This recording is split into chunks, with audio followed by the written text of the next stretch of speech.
This is class for social science, class 10th, chapter number 1 from geography. The chapter name is resources and development. It means संसाधन व उनका विकास. So now we discuss about resources. Resources क्या है या संसाधन क्या है? Definition: resources, everything available in our environment which can be used to satisfy our needs, provided that it is a technological accessible, economically feasible and the culturally acceptable, can be termed as a resources. वह सभी चीजें जो हमारे इर्द गिर्द मौजूद है या हमारे आसपास मौजूद है जिससे हम अपनी ज़रूरतों की, हम अपनी नीड्स की पूर्ति करते हैं, ज़रूरतों को पूरा करते हैं, वह क्या है? Resources. And second thing is resource क्या है? टेक्नोलॉजिकल एसेसिबल है, मतलब रिसोर्स तक हमारी पहुंच है, तकनीकी रूप से हमारी पहुंच है, वो भी क्या चीज़ है? रिसोर्स. एंड आर्थिक रूप से जो संभव है, मतलब economical feasible. Feasible mean it's संभव, मतलब आर्थिक रूप से भी हम सपोर्टेबल है या आर्थिक रूप से हम संपन्न है जिससे कि हम अपने रिसोर्सेज का मैक्सिमम यूज कर सकते हैं. And culturally acceptable. And third thing is कि हमारा जो समाज है इन रिसोर्सेज को, इन जो संसाधनों को मान्यता देता है. So everything available in our environment, वह सभी चीज़ें जो हमारे इर्द गिर्द मौजूद है जिससे हम अपनी ज़रूरतों की पूर्ति करते हैं, वह सभी चीज़ें क्या हैं? हमारे रिसोर्सेज है. और ये रिसोर्सेज हम टेक्निकल सपोर्ट से एंड इकोनॉमिकली सपोर्ट से एंड कल्चरली सपोर्ट से हम इनका यूज़ करते हैं. फॉर एग्जांपल कि हमें अगर इलेक्ट्रिसिटी की ज़रूरत है या विद्युत की हमें ज़रूरत है तो हम वाटर का यूज़ करके भी इलेक्ट्रिसिटी प्रोड्यूस कर सकते हैं. तो वाटर का अगर हम जिस टाइम यूज़ कर रहे हैं तो उसके लिए हमें टेक्निकल सपोर्ट भी चाहिए. मतलब अगर कोई डैम बनाना है, क्योंकि अगर वाटर एनर्जी से हम इलेक्ट्रिक एनर्जी बना रहे हैं, मतलब काइनेटिक एनर्जी से हम इलेक्ट्रिक एनर्जी बना रहे हैं, तो हमें टेक्नोलॉजी चाहिए. एंड प्लस हमें क्या चाहिए? इकोनॉमिकली वेल्थ भी चाहिए, मतलब पैसे के साथ, तकनीक के साथ हमें पैसा चाहिए. और हमें समाज के जो लोग हैं जो इस चीज़ को के लिए एग्री हो, सो उसमें है कल्चरली एक्सेप्टेबल. तो ये जब सब तीनों चीज़ें जब आपस में मिलेंगी तब हम अपने रिसोर्सेज का मैक्सिमम आउटपुट ले पाएंगे. सो वह सभी चीज़ें जो हमारे इर्द गिर्द मौजूद है जिससे हम अपनी ज़रूरतों को पूरा करते हैं, वह क्या है? Resources. Now next topic is interdependent relation between nature, technology and institutions. मतलब सहसंबंध किनके बीच? नेचर मतलब हमारी प्राकृतिक, टेक्नोलॉजी हमारी तकनीक एंड इंस्टीट्यूशन मतलब संस्थाएं. सो हम इंटरेक्ट नेचर से कैसे करते हैं? फॉर एग्जाम्पल कि जैसे कि आपको या मुझे पानी की ज़रूरत है, ठीक है. बेसिकली हम सिरसागंज में एट प्रेजेंट, हम सिरसागंज हमारी लोकेशन है, तो हमें पानी की ज़रूरत है. या तो हम कुएं से पानी ले सकते हैं, वेल से ले सकते हैं पानी, या हमें रिवर पानी प्रोवाइड करवाएगी, या कैनाल जो रिवर के साथ लिंक होते हैं, या समर वेल जिसे हम समर बोलते हैं. अब समर वेल को जब आप समर या बोरिंग करते हैं तो आपको पानी तो नेचर ने प्रोवाइड करवाया, जो ज़मीन में कई 100 फुट नीचे पानी आपको अवेलेबल होगा. बट उस पानी तक पहुंचने के लिए हमें टेक्नोलॉजिकल सपोर्ट चाहिए, मतलब क्या है? तकनीक चाहिए, ठीक है. तो तकनीक जब होगी तभी हम एक अच्छा समरवेल को अच्छी बोरिंग कर पाएंगे. तकनीक के साथ साथ हमें कुछ लोग भी साथ चाहिए. ऐसा नहीं है कि एक मान लो मेरी पानी की नीड है तो मैं इंडिविजुअली समरवेल डाल लूँगा, अपने आप ही मैं पाइपलाइन डालकर पानी ले लूँगा, ऐसा पॉसिबल नहीं है. तो सबसे पहले नेचर ने हमें पानी प्रोवाइड करवाया है, हमें वाटर प्रोवाइड करवाया है, एंड साथ में हम टेक्नोलॉजिकल सपोर्ट चाहिए हमें उस पानी को ऊपर लाने के लिए. और पानी को तकनीक के साथ साथ हमें लोगों की सहायता भी चाहिए, मतलब समाज के लोगों का भी हमें ज़रूरत है. सो हम इस डायग्राम के थ्रू से समझने की कोशिश करेंगे. So human being interact with nature, मतलब इंसान है किसके साथ? इंटरेक्ट करता है नेचर के साथ.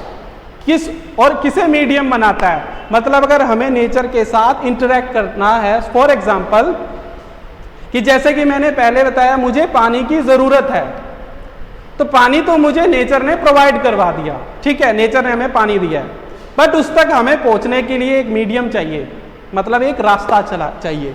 तो human being interact with nature, मतलब सहसंबंध, ह्यूमन बीइंग मतलब मैं और आप किसके साथ सहसंबंध स्थापित करते हैं, नेचर के साथ, ठीक है। हमारी ज़रूरत है और हम नेचर के साथ सहसंबंध स्थापित कर रहे हैं, किस लिए, हमारी नीड्स को पूरा करने के लिए। और जो पानी है वो हमारा रिसोर्स है, तो हम अपनी पानी की ज़रूरत को पूरा करने के लिए, मतलब ह्यूमन बीइंग अपनी पानी की ज़रूरत को पूरा करने के लिए इंटरेक्ट किसके साथ करता है, नेचर के साथ। किसके थ्रू, अब कोई बीच में पानी, हमें पानी चाहिए तो पानी लेने के लिए हमें एक रास्ता भी तो चाहिए, दो चीज़ों के बीच को संबंध भी हमें स्थापित करना है, तो हमें क्या चाहिए, टेक्नोलॉजिकल सपोर्ट, मतलब तकनीकी ज्ञान या तकनीक का हमें सपोर्ट चाहिए।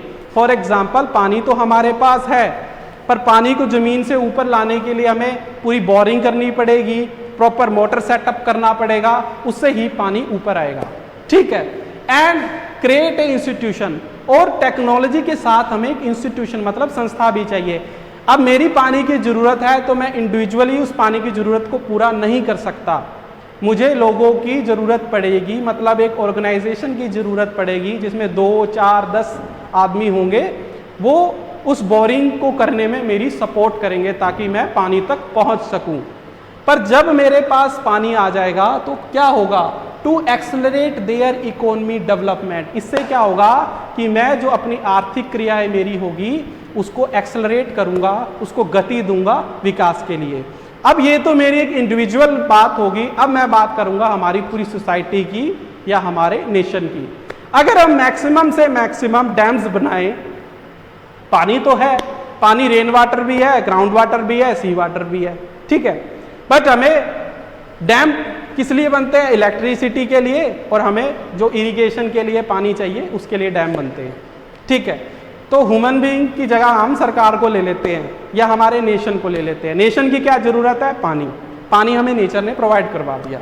एंड सेकंड इज कि पानी को स्टोर करने के लिए या पानी को स्टोर करने के लिए हमें कुछ सिस्टम बनाना पड़ेगा, उसके लिए हमारे पास डैम्स है, तो हम टेक्नोलॉजी का सपोर्ट लेकर, नेचर ने जो हमें पानी प्रोवाइड करवाया है उसे टेक्नोलॉजी का सपोर्ट लेके हम डैम को बनाएंगे। अब डैम बनाना कोई एक व्यक्ति या 2 व्यक्ति या 10 व्यक्ति के बीच का काम नहीं है, पूरा का पूरा एक ऑर्गेनाइजेशन चाहिए, तो हम क्या है, इंस्टीट्यूशन बनाएंगे।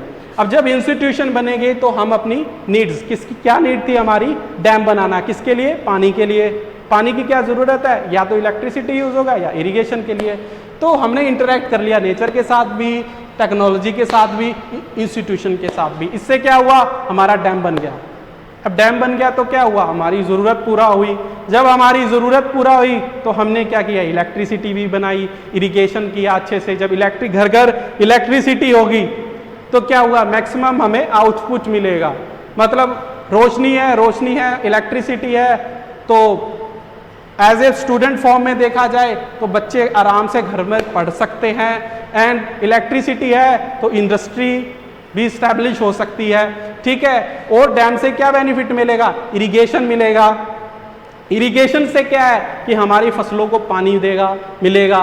तो जब फसलों को पानी मिलेगा तो क्या होगी, ज़्यादा से ज़्यादा किसान की आमदनी या इनकम बढ़ेगी। इनकम सोर्स बढ़ने से क्या होगा, उसकी खर्च करने की या किसी अपने जो पैसे को मार्केट में डालने की जो गुंजाइश है वो बढ़ेगी, मतलब वो ज़्यादा से ज़्यादा अपने पैसों को स्पेंड करेगा। किस लिए, क्योंकि अब उसके पास वेल्थ है। जब वेल्थ होगी तो वो अपने पैसे को ज़्यादा से ज़्यादा खर्च करेगा। जब पैसे खर्च होंगे तो क्या होगा, देश की इकोनॉमी डेवलप होगी। फॉर एग्जाम्पल, अगर हमारा फूड ग्रेन या हमारे यहाँ पर वीट, राइस का जो प्रोडक्शन है बहुत ज़्यादा होता है, क्योंकि हमारे पास इलेक्ट्रिक भी है, हमारे पास वाटर भी है, मैन स्किल भी है, तो क्या होगा, हमारी इकोनॉमी बूम होगी।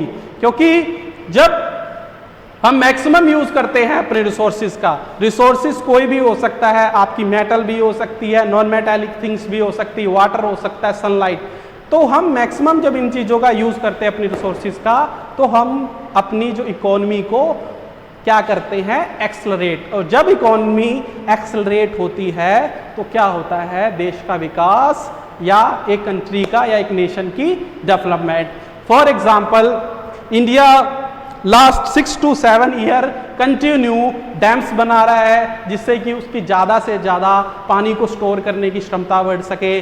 नेक्स्ट थिंग, अपनी इलेक्ट्रिक जो डिमांड है उसको पूरा करने के लिए न्यूक्लियर पावर रिएक्टर्स बना रहा है, ठीक है, जिससे कि उसकी इलेक्ट्रिक नीड पूरा हो सके। एंड थर्ड थिंग इज अपनी इलेक्ट्रिक नीड पूरा करने की बोले ज़्यादा से ज़्यादा western India, for example Gujarat and Rajasthan and south के कुछ इलाके जैसे कि तमिलनाडु, आंध्र प्रदेश, तो इन इलाकों में वो सोलर सिस्टम को भी स्टैब्लिश कर रहा है और साथ ही साथ विंड टर्बाइंस को, ताकि वो ज़्यादा से ज़्यादा इलेक्ट्रॉनिक या इलेक्ट्रिक को प्रोड्यूस कर सके। और जब इलेक्ट्रिक प्रोड्यूस होगी तो ज़्यादा से ज़्यादा इंडस्ट्री इस्टेब्लिश होगी, इंडस्ट्री इस्टेब्लिश होगी तो हमारे रिसोर्सेज का मैक्सिमम यूज़ होगा। मैक्सिमम यूज़ होने से क्या है, देश की जो इकोनॉमी वेल्थ बढ़ेगी, मतलब देश ऊपर जाएगा। फॉर एग्जाम्पल इंडिया चाइना आज की डेट में सबसे ज़्यादा इंटरेक्ट कर रहे हैं किसके साथ, नेचर के साथ, किसके थ्रू, टेक्नोलॉजी के साथ और अपनी संस्थाओं के साथ, जिससे कि वो अपनी जो उनकी विकास है या एक्सेलरेट अपनी इकोनॉमी को एक्सेलरेट कर रहे हैं। So now we discuss about our next topic, type of resources. So our next video is come on tomorrow. Thanks.